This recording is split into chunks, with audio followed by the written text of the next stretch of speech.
necessitam ter bons servidores de impressão, que basicamente precisam ter memória e disco. Memória para caber os pools, né? Aquela fila de impressão. Imagina, você está mandando aí imprimir 60 folders, todos em CorelDRAW ou Adobe Photoshop lá com 2 GB, com 3 GB de espaço. E você mandou um, mandou outro. Então você tem que ter um servidor lá com muita memória real e muito espaço de disco para estar suportando aquela carga de arquivos lá, né, em memória e em disco, para estar desovando lá na impressora, tá bom? Então é um servidor que vai ter que ser configurado com outras características, muito disco, tá, e muita memória real. Servidor de streamer, gente, que é um servidor muito peculiar, inclusive os servidores de streamer são servidores bastante peculiares, tem até uma foto de um que eu tirei na internet para vocês, ó, né? Esse servidor aqui é um Streamer for Net, é um servidor fabricado especificamente para servidor de streaming. O que não quer dizer que um servidor de streaming não possa ser um computador comum. Sim, David, mas o que danado é streamer, né? Certo? Vocês podem estar aí se coçando para perguntar. Sim, seguinte, streaming quer dizer vídeo, frames de vídeo. Então, por exemplo, esta aula, neste momento, está sendo transmitida, além de satélite, pelo Justin TV, ou pelo Justin.tv, né, Billy? Eu espero, né, Billy? Está sendo transmitida. Então, o que é o Justin.tv? Então, quando você digita www.justin.tv/etebrax, aí vai pedir aquela senhazinha, você sabe qual é, está lá no Moodle, né? Está lá no Ava, e aí você vai começar a ver a nossa imagem de satélite. Só que a imagem que você vê do Justin, ela tem uns 10 segundos mais ou menos de defasagem de tempo entre o que ocorre aqui no satélite, aqui no estúdio. Por quê? Porque essa informação de imagem, de vídeo, que é pesadíssima, só para vocês terem ideia, essa aula de hoje, Billy, me corrija se eu estiver errado, vai dar o quê? 80 GB? Por aí? Menos? 20 GB? Por aí, né? Então imagina, 20 GB, uma aulinha dessa de 1h30, hein? 20 GB, tá?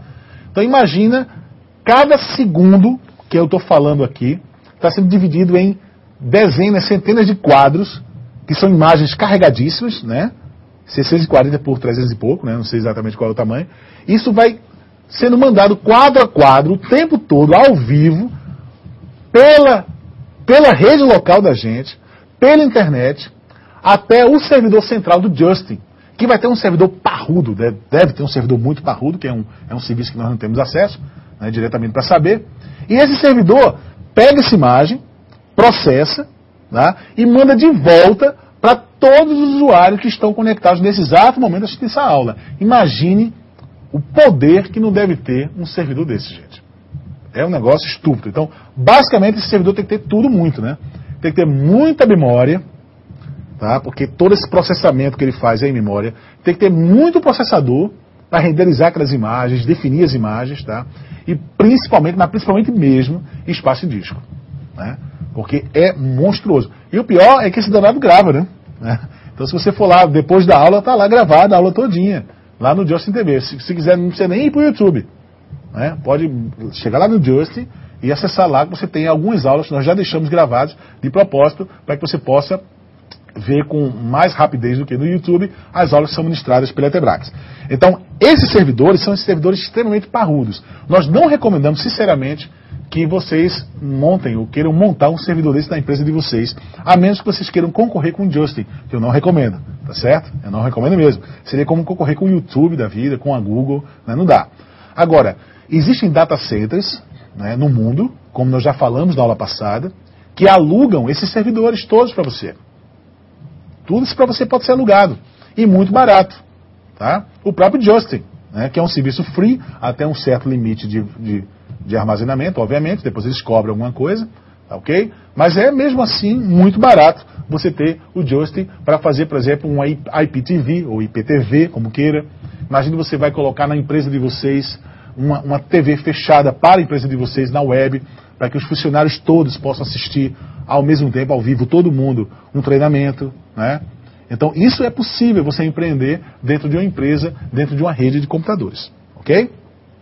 E aí tem vários outros arquivos, vários outros servidores que nós poderíamos aqui estar mencionando e estar falando para vocês, mas não vamos aqui perder nosso tempo, até porque esse curso não é de informática, né, é de administração. Precisamos dar essa ideia geral para que vocês possam se contextualizar no que a tecnologia de telemática pode oferecer para vocês. Ok, gente? Tati, temos alguma dúvida? Não temos nenhuma dúvida, David. Então vamos lá. Gente, não adianta falar de rede de computadores sem falar de uma coisa importante. Beleza. Protocolo de comunicação. Então imagine uma grande rede como essas que tá eclodindo aí na tela de vocês, com vários computadores.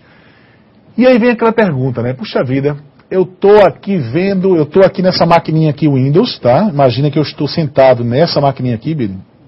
Não em cima da máquina, porque eu sou um pouco pesado, ela vai quebrar, mas em frente à máquina, né, Billy? Então imagina que eu esteja aqui sentado, tá certo? Usando esse computador que tem o Windows XP, e em vez por outra, eu vou pegar um arquivo que está nesse computador lá atrás, tá vendo?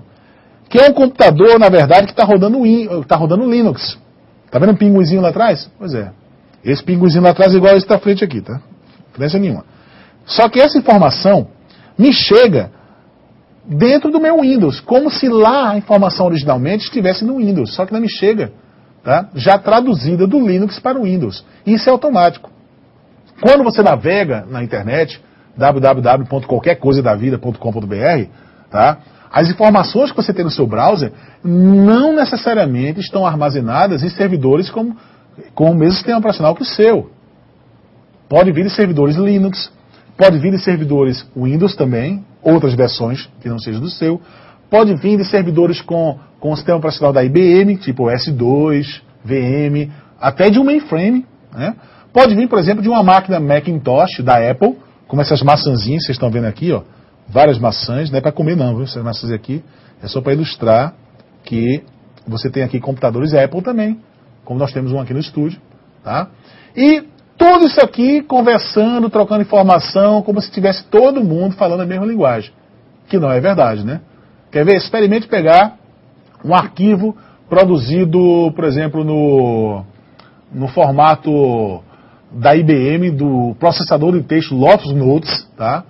E tenta abrir no Word, tá? Como se ele fosse um documento normal. Não vai abrir. A menos que você importe para o formato, ou que o teu Word tenha um driver que consiga ler arquivos de Lotus Notes, que é da IBM. Só que na web, no teu browser, quando você puxa a informação, ela está lá, clara, limpa, né, como se ela tivesse sido gerada no mesmo browser que você está usando lá na outra máquina. Então, que fenômeno é esse? O que acontece quando você digita www.qualquercoisa.com.br e você tem informação nítida na sua tela, vinda de um servidor qualquer que passou por um processo de protocolagem, né? Ou seja, você tem ali protocolos de comunicação que servem para traduzir formatos de arquivos diferentes para que você entenda esses formatos, independente dos computadores onde eles estão abrigados, eles estão depositados. Ok? Deu para entender? Então, o que é o protocolo? O protocolo simplesmente é um tradutor em tempo real de informação. Ou seja, eu armazeno informação, imagine um texto no OpenOffice, numa máquina Linux, tá? Eu abro numa outra máquina. Então, o que acontece? Esse arquivo do OpenOffice foi traduzido para uma linguagem, para um protocolo chamado, no caso da internet, TCP/IP, tá?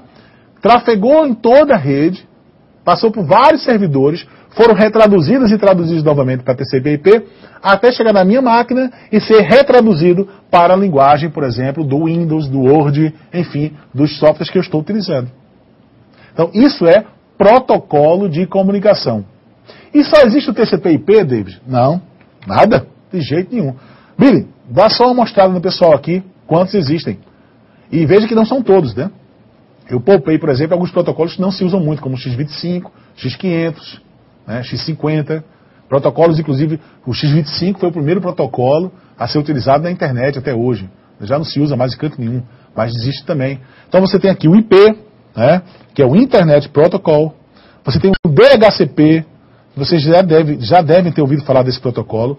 DHCP é um protocolo que permite que você espete seu computador numa rede, tá, e ele reconheça a rede sem saber do endereço dessa rede. Tá?